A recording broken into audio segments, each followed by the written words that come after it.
दरवेळी उपास आला की तीच साबुदाणा खिचडी, तेच थालीपीठ किंवा वरईचा भात खाऊन कंटाळा आला आहे. मग आज तुमच्यासाठी एकदम हटके, टेस्टी आणि नवीन आयडिया आहे.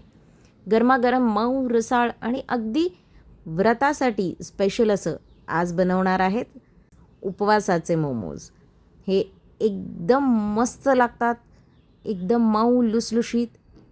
एकदा नक्की ट्राय करून बघा. तर चला सुरू करूया. त्याच्यासाठी इथे मी घेतलं आहे भिजवलेला साबुदाणा. साबुदाणा थोडंसं जास्ती पाणी घालून भिजवला आहे, म्हणजे तो मऊ राहील आणि त्याला असं आपल्याला मॅश करून घ्यायचं आहे.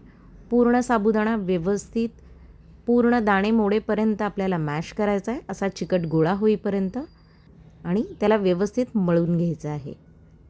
त्याच्यात घालायचं आहे थोडं मीठ आणि गोळा एकजीव करून घ्यायचा आहे.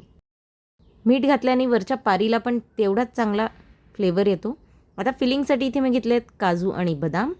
तुम्ही आवडीचे ड्रायफ्रूट्स घेऊ शकता. मी इथे घेतली थोडी क्रॅनबेरी, त्याच्याऐवजी किसमिसचा वापर करू शकता, आणि घेतली एक मिरची. याला जाडसर वाटून घ्यायचं आहे. आता खोलेल्या ओल्या नारळात घालायचं आहे हे वाटून घेतलेलं मिश्रण.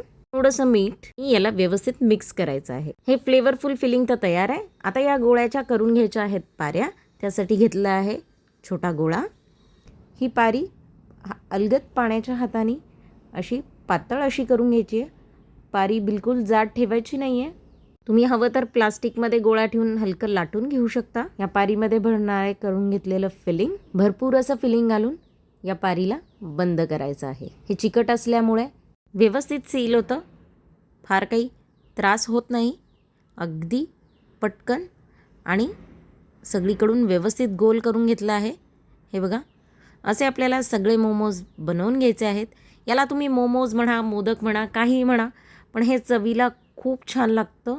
अगदी गोड नाही किंवा अगदी तिखट नाही. फिलिंग तुम्ही तुमच्या आवडीप्रमाणे बदलू शकता. तुम्ही तिखट फिलिंगचा वापर करू शकता किंवा अजून काही. हे अशा पद्धतीत मी सगळे मोमोज बनवून घेणार आहे. हे माझे सगळे मोमोज बनवून तयार आहेत. इथे एका ताटलीला तेल लावून ग्रीस करून घेतलं आहे आणि त्याच्यात आता हे मोमोज ठेवून घेणार आहे. हे मोमोज एकमेकांपासून थोडेसे लांब ठेवायचे आहेत, नाहीतर हे शिजल्यावर चिकटून जातात. आता याला आपण साधारण एक 10 मिनटं वाफवणार आहे.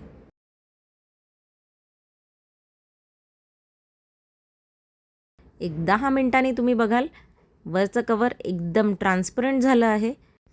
गरम असताना हे मोडायची भीती असते, त्यामुळे एक 5 मिनटं हलकं थंड होऊ द्यायचं आहे आणि मग अलगद या मोमोजना काढून घ्यायचं आहे. हे मोमोज खूप सॉफ्ट आणि इतके टेस्टी लागतात. एकदा नक्की ट्राय करून बघा. आता याच्यावर मी घालणार आहे चिली ऑइल, जे की उपवासाचं आहे आणि त्याच्यामुळे एक वेगळा छान फ्लेवर येतो. जिरे, तेल आणि तिखट फोडणी करून घ्यायची आहे आणि याच्यावर गार्निश करायचं आहे. हे ऑप्शनल आहे. एकदा हा एक बाईट घेतला की उपवासात पण वा असं नक्की म्हणाल.